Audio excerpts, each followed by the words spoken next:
Bom, essa questão vai falar sobre a questão da ética, né? Muitos filósofos trabalharam a questão da ética, né? Que se questionaram sobre isso, pensaram isso em relação à política, em relação à vida humana, né?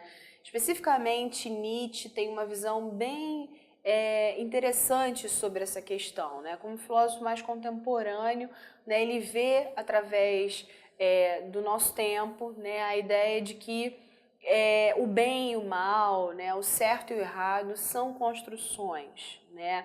Em Genealogia da Moral ele vai discutir exatamente isso, né? Faz algumas críticas, inclusive, ao cristianismo e como ele vai definir bem e mal, né, numa posição de oposição, né, entre ideias, entre forças, mas tudo como uma construção, né? Até mesmo a ideia de Deus relacionada a isso, com uma construção humana, né, contingente. Então, na verdade, ele está questionando a ideia da existência de bem, de mal e de certo e de errado. Então, a ética, na verdade, ela também seria um pouco contingente, né? Dependendo da circunstância, dependendo da situação, né? Há de se analisar essa questão, né? A questão vem falando assim: acreditamos que a intenção é apenas sinal e sintoma que exige primeiro a interpretação e, além disso, um sinal que, por significar coisas demais, nada significa por si. Nietzsche, em algumas obras, discute a questão da ética, da moral, do bem e do mal na vida do ser humano.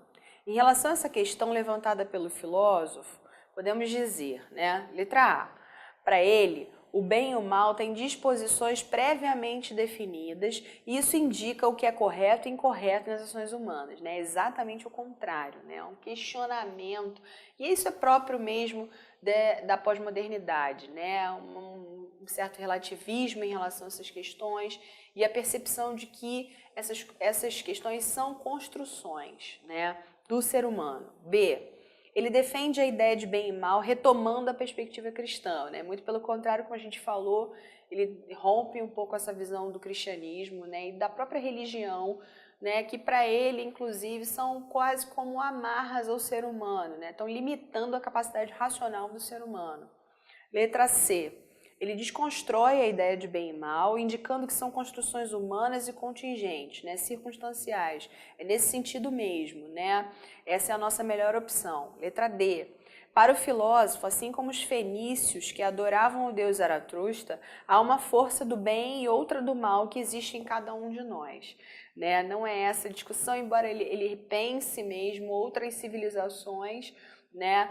Em muitas de suas obras, ele faz uma análise bem interessante sobre o ser humano historicamente, mas, né, ele não chega a esse ponto. Letra E. A moral é religiosa e deve ser assim, regendo as relações humanas e o medo da punição divina, né? Se há um rompimento com essa ideia de Deus, né, não há um temor de nenhuma punição. Então, na verdade, a letra E não pode ser. Então, ficamos com o gabarito letra C. Galera, vamos arrebentar no Enem. Até mais. Tchau, tchau.